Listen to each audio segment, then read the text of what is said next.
வணக்கம் அவர்களே, ஏமிலேருந்து உங்கள் தரன். இப்போ எங்களோட இனம் ஏன் இப்படி இருக்குது, மற்ற பல கேள்விகள் என்னட்ட இருந்த பல கேள்விகளை கதனன்ட்ட எழுப்பியிருந்தேன்.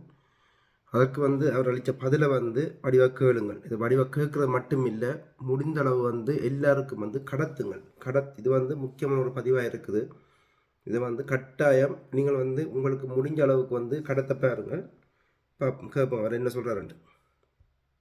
வணக்கம் தரன். நாளைந்து கேள்விகளை முன்னிறுத்தி உங்களுடைய கேள்விகளை அனுப்பியிருக்கிறீர்கள் குரல் பதிவாக.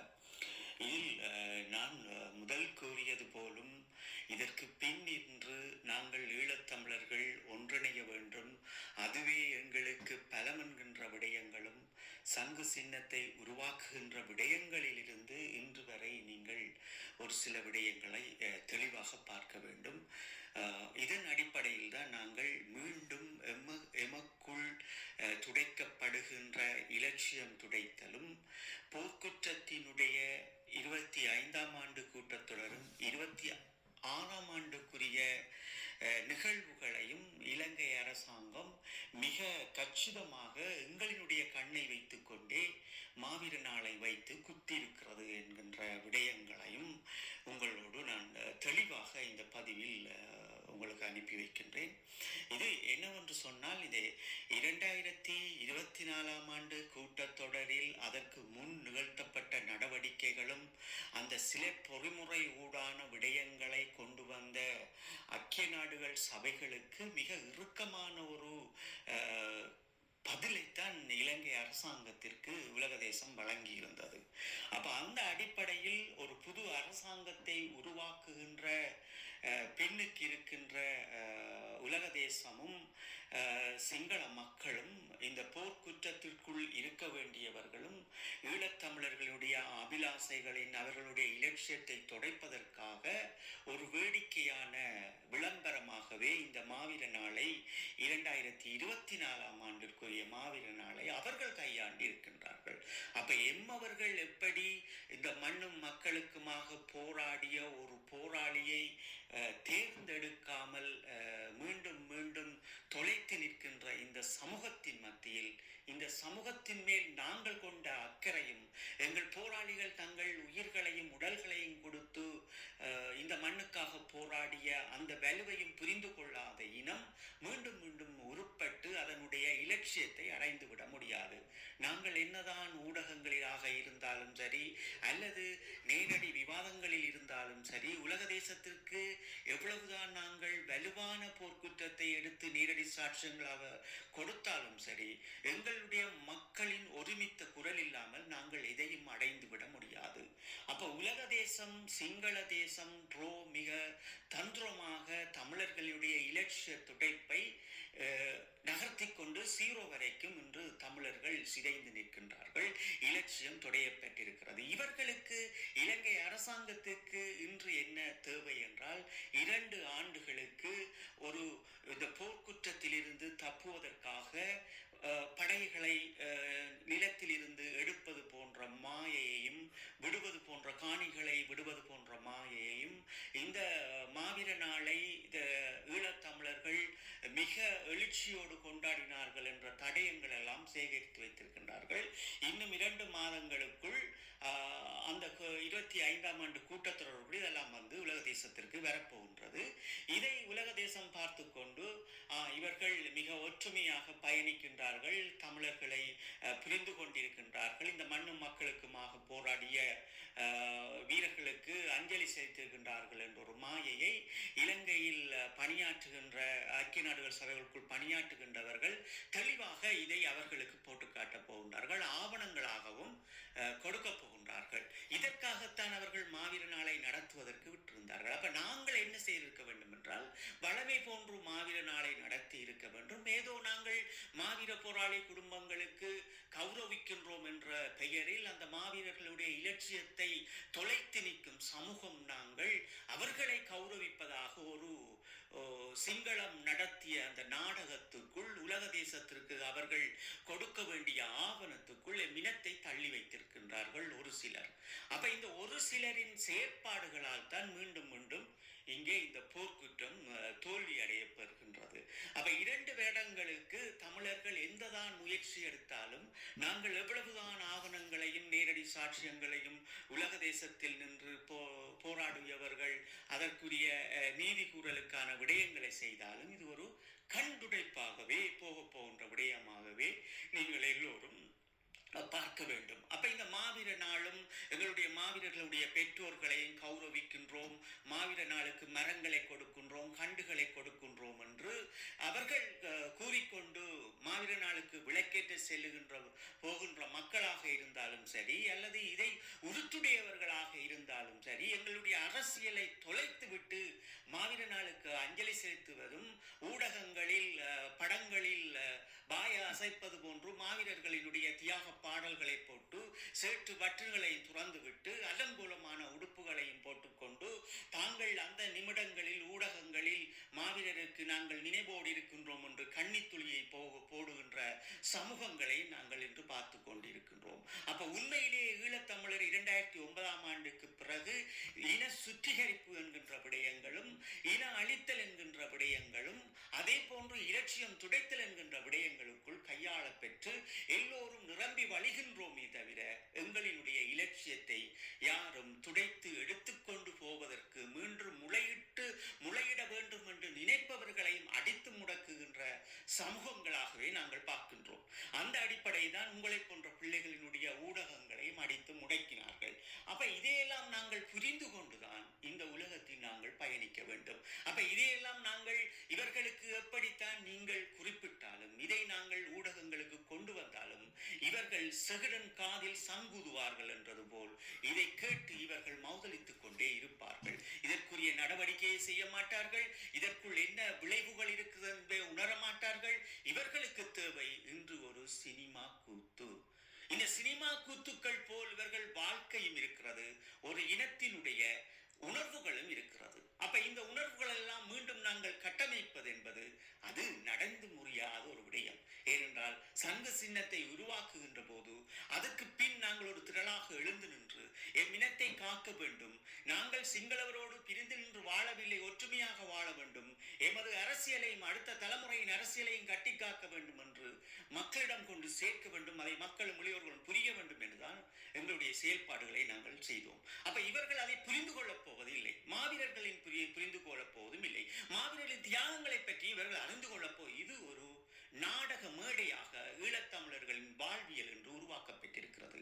எல்லாமே ஒரு நாடக மேடை. அது சொந்த வாழ்க்கையாக இருந்தாலும் சரி, அல்லது ஒரு இனத்தினுடைய வாழ்க்கையாக இருந்தாலும் சரி, இந்த மண்ணுக்காக மடிந்தவர்களினுடைய வாழ்வியலாக இருந்தாலும் சரி, இன்று ஊடகம் இந்த ஊடக பரப்பை ஒரு நாடக மேடையாகவும் தங்கள் வாழ்க்கையை ஒரு நாடக மேடையாகவும் உருவாக்கி வைத்திருக்கின்ற ஈழத்தமிழர்களை நாங்கள் எந்த இடத்தில் கொண்டு வந்து நிறுத்தப் போகின்றோம் என்று நாங்கள் பேசிக்கொண்டிருப்பதால் எங்களுடைய நேரங்களை நாங்கள் வீணடிக்கின்றோம் என்பதுதான் உண்மை.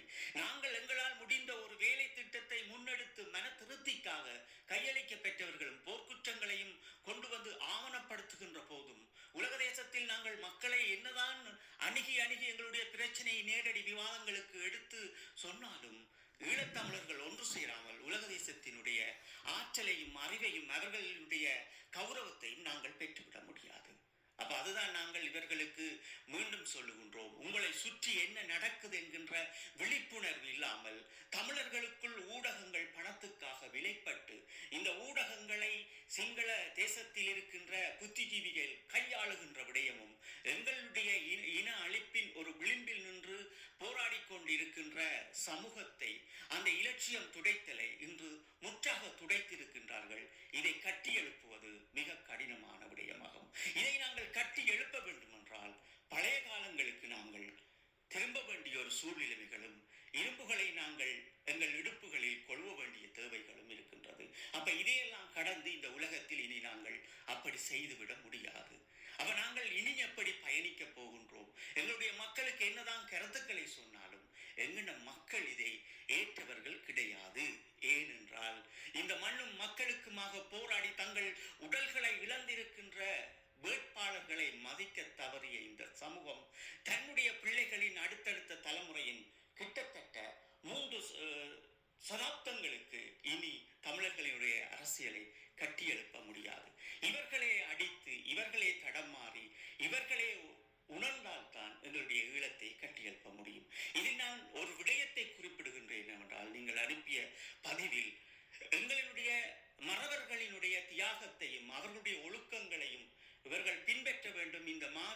ஒழுங்குபடுத்த வேண்டும், மாவீர நாட்களை ஒழுங்குபடுத்த வேண்டும் என்று இவர்கள் எண்ணினால் இந்த மாவீரர் பெற்றோர்களும் மாவீரர் உறவுகளும் ஏதேனும் ஒரு அமைப்புகளாக இருப்பவர்களும் சரி, அல்லது போராளிகளாக இருந்தாலும் சரி, பொதுமக்களாக இருந்தாலும் சரி, இல்லது உங்களை போன்ற தேசியவாதிகளாக இருந்தாலும் சரி, ஒரு விடயத்தை மட்டும் அறிவுறுத்த நான் விரும்புகின்றேன்.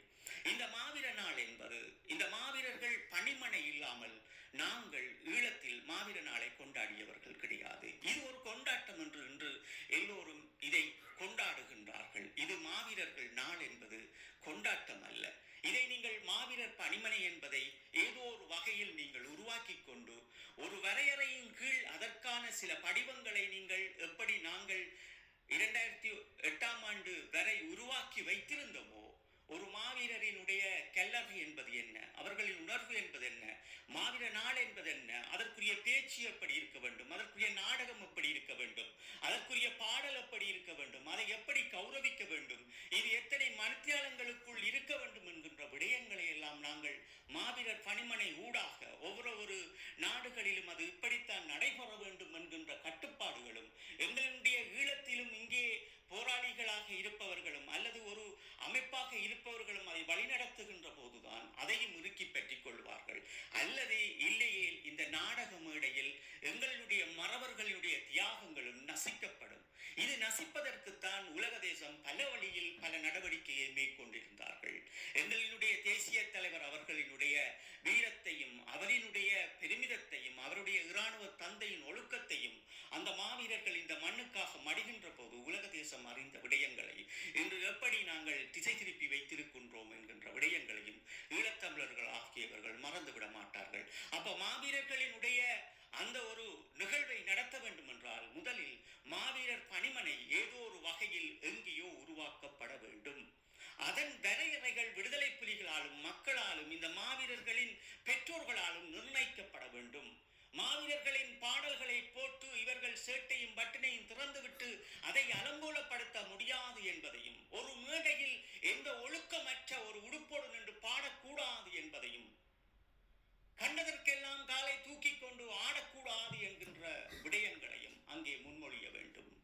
ஒரு மாவீரர் நாளில் அந்த இல்லத்தில் எதற்காக உணவுக்கடை நடத்துகின்றார்கள் என்ற வரையறைகள் எல்லாமே அங்கே தீர்க்க தரிசனமாக எழுதப்பட வேண்டும். ஒரு மாவீரர் கல்லறையில் எந்த புனிதத்தோடு நாங்கள் நின்று அவர்களை வணங்கினோமோ அந்த வணங்கல்களை அங்கே பொறிமுறையாக கொண்டு வர வேண்டும்.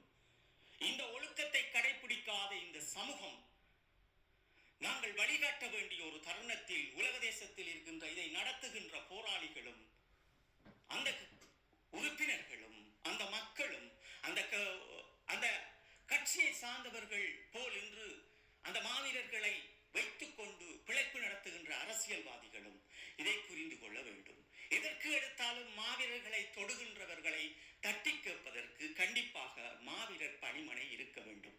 இந்த மாவீரர் பணிமனை ஊடாகத்தான் மாவீரர்களினுடைய இந்த மாவீரர் நாட்களை நாங்கள் நினைவு கூற வேண்டும். இது கொண்டாட்டம் அல்ல, இது நினைவு கூறுகின்றதும் அவர்களுடைய தியாகங்களை அடுத்தவருக்கு கடத்தி கொண்டு எம்முக்குள் மீண்டும் மீண்டும் அதை நாங்கள் உருவாக்கி கொண்டிருப்பதுதான் ஒரு மாவீர நாளை தவிர பாட்டு பாடுவதும் ஆட்டமாடுவதும் கடை வைத்து வியாபாரம் செய்வதும் மாவீர நாள் அல்ல. நாங்கள் மீண்டும் மீண்டும் சொல்லுகின்றோம், என் மாம்பாந்த சமூகமே, நீ எல்லாத்தையும் துளைத்து நிற்கும் நீ கடைசியில் எம் மண்ணுக்காக மடிந்த மறவர்களினுடைய நாட்களிலும் பணத்தையே நோக்கி ஓடுகிறாய் என்றாய். இந்த உலகத்தில் நீ வாழ தகுதியற்றவன் அற்றவள் என்கின்ற 2 வார்த்தைகளோடு இவர்களுக்கு நாங்கள் ஒரு வழியை காட்டுகின்றோம். முடிந்தால் மாவீரர் பணிமனையை உருவாக்குங்கள். அந்த மாவீரர் பணிமனை ஊடாகவே மாவீர நாள் ஒரு இடத்தில் தான் நடக்க வேண்டும் என்கின்ற வலுவை உங்களால் முடிந்த அளவு உலக தேசத்தில் இருக்கின்ற மக்களிடம் கொண்டு போங்கள். இதையும் சிதைக்கின்றார்கள். மாவீரர்கள் அழியப் பெறுகின்ற போது இந்த இனம் அழியும் அழியும் என்று உங்களோடு நாங்கள் திருப்பி திருப்பி ஆணி அடைந்தது போல் எங்களுடைய கருத்துக்களை முன்வைக்கின்றோம். முடிந்தவரை மாவீரர் பணிமனைகளை விரைவில் உருவாக்குங்கள். அதற்கு கீழ் கட்டுப்பாடுகளை கொண்டு வாங்குங்கள்.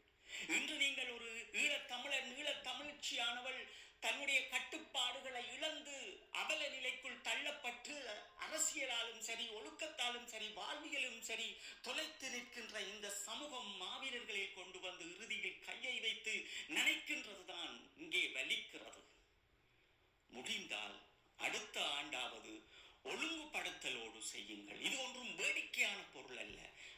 நீங்கள் சினிமா காட்டுவதற்கும் இந்த ஊடகங்களில் பேக் காட்டுவதற்கும் மாவீரர்கள் ஒன்றும் நீங்கள் கையாளுவதற்கு விற்பனை பொருட்கள் அல்ல. மாவீரர்களை விற்று வாழாமல் உணர்வுகளோடு வாழுங்கள். வலிகளோடு உங்களோடு இதை கடத்துகின்றேன். அடுத்த கேள்விகளோடு நான் உங்களோடு அடுத்த காணொளியில் தொடர்பு கொள்கின்றேன். நன்றி தரேன். மக்களே, கேட்டதுக்கு நன்றி. அடுத்த காணொளியில் சந்திப்போம்.